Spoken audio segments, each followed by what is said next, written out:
engeri nga abakozi batya bwebyatemeddwa nga sirowooza wabikutemedde private sector ne bakugamba nti bataddemu trillion 2 mu obukadde 7 billion 7 so bwetyo embali ya Uganda bwetyo bwegenda okubeera mu mwaka 2025 mu mukaaga era nga yabuse 7.2 billion 4 so eyo n'ensonga bwetyo bwekola ki bwetambula kakati of course Minister Matia Kasaija nga amaze okusoma budget eyo tuba tulinda ate omukulembeze w'eggwanga okugatta eddoboozi lye kwebyo ebiba bisomeddwa mu budget ate n'okwongera okuba nga atutunuza ewalala okusobola okuba nga tweyongerayo kakati mu kwogera kw'omukulembeze w'eggwanga yatutegeezezza nti n'eggwanga lya Uganda likuze nnyo okusinga mwe muyinza okuba nga mukola ki mulowooza era agamba nti wabaddewo enkyukakyuka mu byenfuna babaddewo okukulaakulana mu byenfuna by'eggwanga lino era nga byekubisizzaamu emirundi 20 okuva mu mwaka gwa 1986 lwe yajja mu buyinza paka wano wetukola ki wetuli okusinziira mu bibalo omukulembeze w'eggwanga bye yatuwadde atulaga nti nno Uganda yajjira mu buyinza mu 1986 Uganda yali ezitowa biliyoni 3 mu bukadde 9 eza dola kwetwogerera yakula eri mu biliyoni 61 eza dola era nga biliyoni 61 eza dola bw'ozibala mu za Uganda zibeera triliyoni 226 n'obugwamu ontegedde bulungi kakati okusinziira ku mukulembeze w'eggwanga agamba nti nno bino okusobola okubeera nga tubituukako ekisooka eggwanga likuze ne liva mu mawanga agali least developed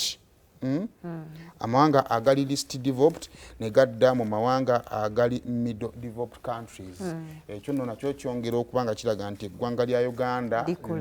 ligenda ddala maaso okubeera nga ate likula economically kati agamba nti nno enkulaakulana eno ey'omuzinzi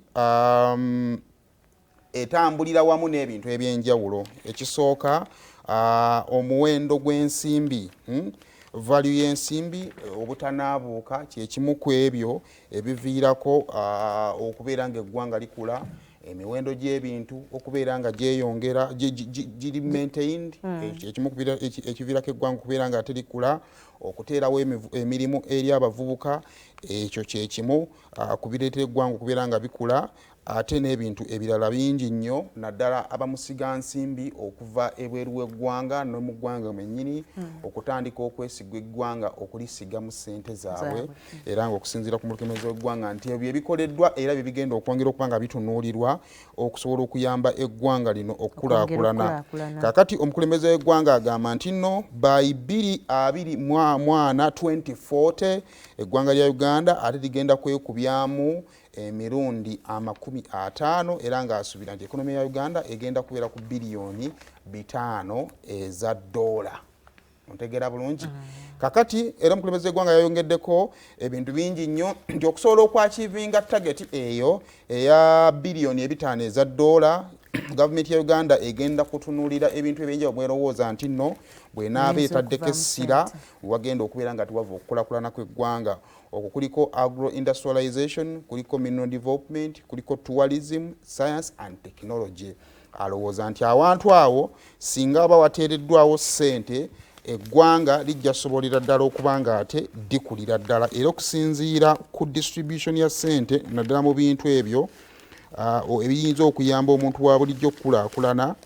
baatulaze nga triliyoni 2 n'ezigwamu zaateereddwa mu wealth creation tulaba trillion 1 n'ezigwamu zaateereddwa mu parish development model twalabe trillion 1 yateereddwa mu Uganda Development Bank baagala okwewola biliyoni 10 zaateereddwa mu myoga trillion 187 zaateereddwa mu Uganda Development Corporation ne ssente endala nnyingi biliyoni 50 ezaateereddwa mu Agricultural Credit Facility. Ebyo byonna ng'ebigendererwa byabyo byakuyamba munnayuganda okusobola okubeera nga ate yeekola ki yejja mu bwavu. Kakati mwebyo byonna nga tugenda mu maaso okubeera nga tubyogerako, omukulembeze w'eggwanga agamba nti nno byonna tusobola okuba nga tubyogera, tusobola okuba nga tubikola, naye okwegattira wamu ng'amawanga ga East Africa egenda kubeera nsonga nkulu nnyo mu kusobola okuba nga twakiivinga enkulaakulana eyannamaddala. Mu bigambo bye, President Museveni agamba nti nno amawanga ga East Africa naddala wano tusobola okuproducinga byetukola ki byetuproducinga netwekolera, naye obuzibu obuliwo nti ogenda biguzaani. Kakati mulina okuteekawo enkolagana n'amawanga agabalinaanye kibasobozese okusobola okutundayo ebyo bye mukoze, kubanga amawanga gye tutera okutunda ebintu byaffe singa tubaako policies ze tuyisanga ffe bannansi nga tulowooza zitukolera naye nga tezikolera mawanga gali ge tukolaganaga nago mu bizinensi, tuyinza okumaliriza nga relationship yaffe business wise esaliddwamu. Era bwatyo wadde n'example yago nti nno abasajja bamaliriza nga balinyeggere mu nkolagana yaffe nabo lwansonga tulina local policies ze tuyisizza ezitasanyusa ki ggwanga lyabwe. So bwatyo n'agenda maaso kugira nga ate akubiriza East African integration okuba nga ate tuddamu naddala economically ne politically okusobola okuba nga ate tutundagana oba tutundaganya ebyo bye tukola. Ate ekirala President Museveni yayogeddeko ekyabadde ekikulu y'enkola ya express penalty system ebadde eyogeza abantu obw'amaanyi naddala mu wiiki eri ewedde ne wiiki eno. Okusinziira ku mukulembeze w'eggwanga agamba nti nno bwe baali baleeta enkola eya Intelligent Transport Management System ITMS, ekigendera kyabwe ekikulu kyali kya security, si kukuba bantu nga si na kwongera kwa accumulatinga ssente oba kukola ssente nga bakubya abantu engassi. Wabula yategeezezza nti nno ebbula lya ssente ze baali balina okuwa abayambako okukwasaganya ensonga eno ndowooza ye yaleetawo eggezi ery'okugamba nti kakati omukulu ono nga bw'atuyamba okukola emirimu gye ssente kayeesasule mu baakuba ki engassi.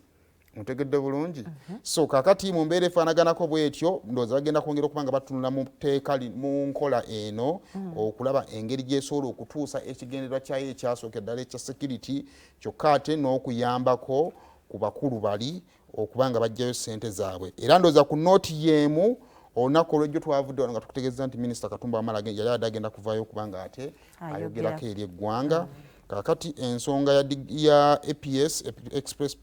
penalty system yayimiriziddwamu okumala omwezi mulamba, era ng'okusinziira ku General Katumba Wamala yategeezezza nti nno baagala kwongera kuba nga bekkenneenya ku kwemulugunya kwammwe okungi kwe mwakoze mutya ke mwataddeyo n'okulaba ddala obungi bwa ssente obwayogeddwako naddala obwakubiddwa abantu ab'enjawulo, ssente ezo zigwana oba tezigwanidde, n'engeri basobola okwongera okulambikamu enkola y'abakulu bano ng'abantu tebeemulugunyizza. So okumala omwezi mulamba egenda kuyimiriramu naye nga bagenda okuba nga babakubiriza bannange okuba nga mugoberera amateeka. Minisita teyayogedde ku babadde redde bakubiddwa ssente anti awo kakati ziri ssente zenkugambye nti ssente ezakubiddwa fayinzi ezakubiddwa abantu baagala kutunuliramu obutuufu bwa bungi bwazo nti nno omuntu wabanga saazi naye n'empapula yakakadde kamu n'ekitundu kisoboka kitya kijja kitya. So bagenda kubanga bagala okubanga batunula mu nsonga efaanaganako bw'etyo. Awo kale katuyagalire mu nsi yaffe Uganda nnungi. Ate luli